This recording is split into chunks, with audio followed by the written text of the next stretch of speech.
Welcome back to the channel. Thank you for being here. Today we're talking about season 1 and 2 of Titans on HBO Max.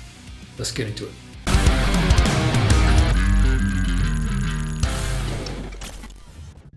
Thank you for clicking on the video. Thank you for liking it. Thank you for subscribing. If you haven't done so, please do. It really helps me out. But today we are talking about Titans. And just to get it out of the way, I'm going to go ahead and say it. Seasons 1 and 2 combined, I'll give Titans about a 7 out of 10 because there are good things, but there are bad things. So if that's what you wanted to know, my rating on Titans, then you can go. If not, we are going to talk about things and there are spoilers, so be warned. Season 1 starts off really good, actually. The first 4 episodes are more of a background story for the characters. We get to see Rachel meeting Dick Grayson, and then we get to see Starfire and then Beast Boy, and it does a decent job at explaining the beginning of their origins. We see Raven at the very beginning of her powers. So is Gar. Gar still hasn't really adjusted to his powers, but we see a very seasoned Dick Grayson. And we will later find out that Corey Starfire is also very seasoned.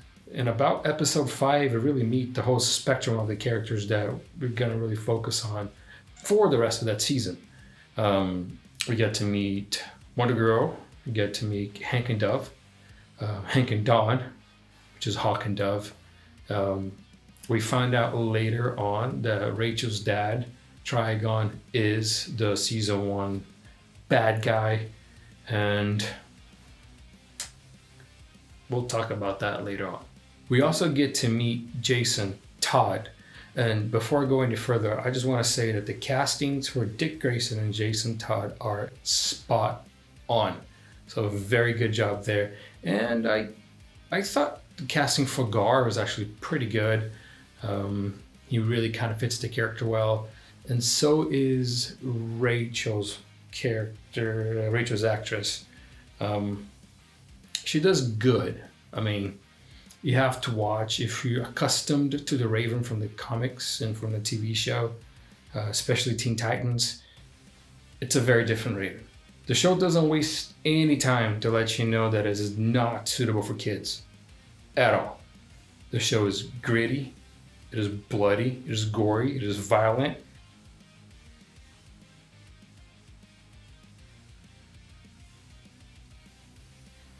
And that's awesome because we haven't seen things like that from a DC TV show.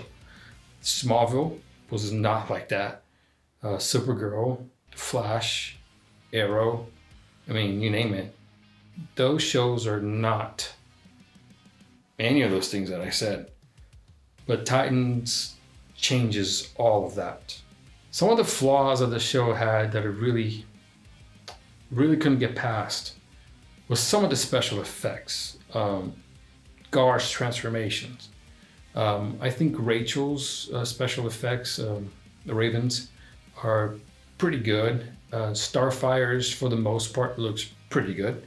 But there's a particular scene that I couldn't really get past, which happens in episode 9, titled Hank and Dawn, that there's a car crash scene that happens very quickly. I don't want to say it, but it's Fast and Furious. I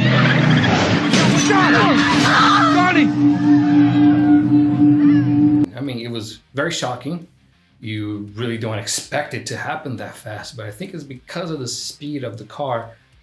The special effects just wasn't good. And that's a major point. I deducted an entire point from the system, from 0 to 10.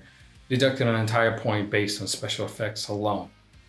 Because when it's bad, it's really bad. Later on throughout the season, we find that Raven's father is the villain of season 1. And the whole point of the entire season was for Rachel to get to her mother and break her out of a mental institution, because they think that they're trying to use her to get her father out, which is true. but they think her mother's innocent of the whole thing, and she is not. But then we also see glimpses of Batman here and there, especially on the season finale. We see Batman come into action on vision that Dick Grayson has, that he really kind of foresees what the future that he wants would be. And he gets to, based on all his resentment for Batman, especially during season 1, he gets to kill Batman later on. But again, it's just a nightmare or a dark vision. It doesn't really happen. But when season 2 kicks off, very anticlimactic. Episode 1 of season 2 could really be the season finale of season 1, because season 1 never gets resolved. It gets resolved in the first episode of season 2, and it's done very poorly, because you get this whole season of just anticipating this battle between Trigon and the rest of the Titans. And here we have a very powerful being in the DC universe. And who takes him down? Raven, which is his daughter, that has barely any idea what the hell she's doing with her powers. And she takes down this incredibly powerful beast. Just doesn't make any sense. Season 2 introduces very cool new characters. We get to see Rose Wilson, aka Ravager, which is Deathstroke's daughter. And then later on, she gets in a little romantic affair with Jason Todd. We get to see Aqualad, even though he only lasts for 1 episode, because he gets killed by Deathstroke in a flashback, which is the premise of the entire season 2's revenge on Deathstroke. We also get to see Connor and Krypto. So we get to see Kryptonians and Titans, with Deathstroke being the main villain of season 2 alongside Cadmus, which is an organization run by Lex Luthor. The season was heavily focused on the characters' fears and the doubts that they had all throughout their lives, basically. You get to see Hank and Dawn struggling with their addiction with not only drugs on Hank's side, but Dawn on the violence side. They found that through violence, they're being Hawk and Dove, there was sort of a way to escape the grief. That happened on episode 9. I'm not getting too much into spoilers. I'm just giving you some spoilers here and there. But we also get to see Dick Grayson being very guilty throughout basically the entire show. And it gets really old, to be honest, that he just blames himself for everything that's happened. And it is kind of true. It is kind of all his fault, but enough with the entire season long. Every episode he has a pity party for himself. It's really exhausting sometimes. It's even exhausting to talk about it. Now we get to see Wonder Girl throughout the whole season again, seeking revenge on Aqualad, because they do have this little, flirtatious thing going on where she doesn't want to get involved, but she kind of does, and he's all into her. And then when they finally decide to get together, he gets killed by Deathstroke. So she's out for revenge. You also get to see Cadmus using Connor as a weapon, really, and he becomes sort of a villain. He's not really a villain. Connor is a very good person, I guess you can say. He's half Lex Luthor, half Superman, Clark Kent. And they make that they say it out loud on the show. They tell you what he is, and he's an experiment. So here we have a 20-something-year-old, 6'2", 3", blue-eyed, dark-haired dude that is Superman with intellectual intelligence of a 6-year-old. So that creates a lot of problems. And Cadmus ends up taking advantage of that and weaponizing him as well as Gar. So it kind of feels like there's a lot of different plots, and there are, but they all at the end finally come together into one and resolve. But boy, does it resolve badly.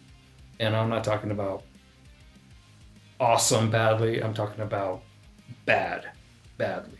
So to make a very long story short, Deathstroke has been orchestrating this whole attack on the Titans, both physically and psychologically. He messes up Jason Todd completely. I mean, Jason Todd's got PTSD to the max.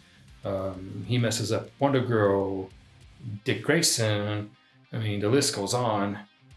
And we also get to meet Bruce Wayne. Now, casting bones I have to pick with. Again,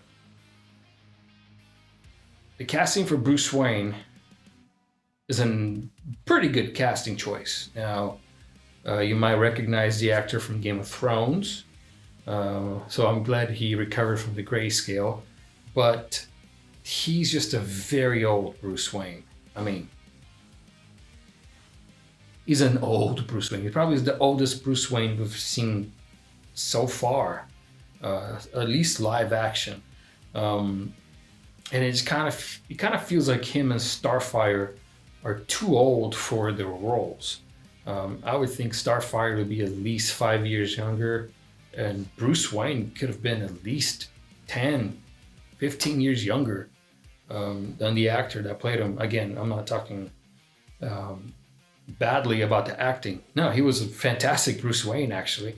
But based on what they were showing us from season 1, I just can't believe that Mr. Glenn was able to pull all that off at the age that he's at and how he looks. But as Bruce Wayne, good. Batman, I don't believe it. So the season 2 finale was satisfying in a way because, as I said earlier, the entire cast is dealing with their own issues, fear, doubts, and guilt. So Dick Grayson goes through this entire transformation of going from Robin to being Dick Grayson to being Robin again, and to eventually burning the Robin suit, continuing on as Dick Grayson, and eventually and finally becoming Nightwing. So that was very satisfying, and again, fantastic choice for Dick Grayson. He pulls both looks, actually, the Robin and the Nightwing, but to be honest, he looks a lot better as Nightwing. And the biggest bone I have to pick with season 1 and 2, which I could actually bring it down to season 2 to a 6 out of 10 because of that. So this entire season, it has been sort of about Wonder Girl. And then, they get to the end, they have this fight. They get Deathstroke, although she's not involved in that fight. And then they get Connor. Now, she was involved in the Connor fight. She gets her ass kicked, obviously. But then, at the end, when everything kind of resolves, it just gives you this appearance that everything's fine and dandy. But it's very obvious that something really, really bad is about to happen. And that's when it happens. I mean, that's when that bad thing happens. So Dawn spots a mother and daughter, and she spots this electrified tower. They're basically like in a town fair, right, with rides. So one of those towers is falling, and it's gonna fall on Dawn because she gets the mom and the kid out of the way. That's when Wonder Girl steps in, rushes out, and stops the tower from falling into Dawn, which would have definitely killed her.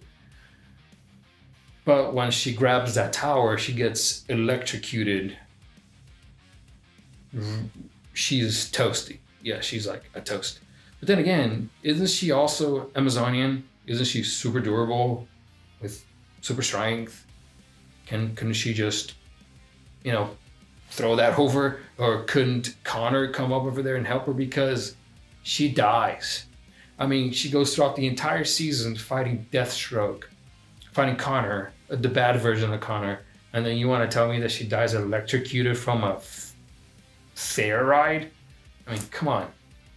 That is really hard to believe. And not only that, they have this whole thing for her where she's in the casket, and they take her to this private airport where the Amazons come to take her body away, and she's in a coffin. And I guess the Amazons were cool with Wonder Girl dying because they shook Dick Grace's hand and they went on their merry way with their dead companion. But then again, Rachel's like, oh, I can go with them and heal? So this is very confusing. So is Donna dead or not? So why have her in a casket and this whole funeral thing if they knew that she could be revived? So to me, that's a plot hole, or not really a plot hole, but just very badly done. And I deducted an entire full point from that alone. So unless you can explain to me otherwise, that was the worst part of this entire show, and it made me really pissed off. I just couldn't believe that was it. But anyways, if you gotten here so far, if you learned anything, please click the like button, click the subscribe button, and I will catch you on the next episode. See y'all later.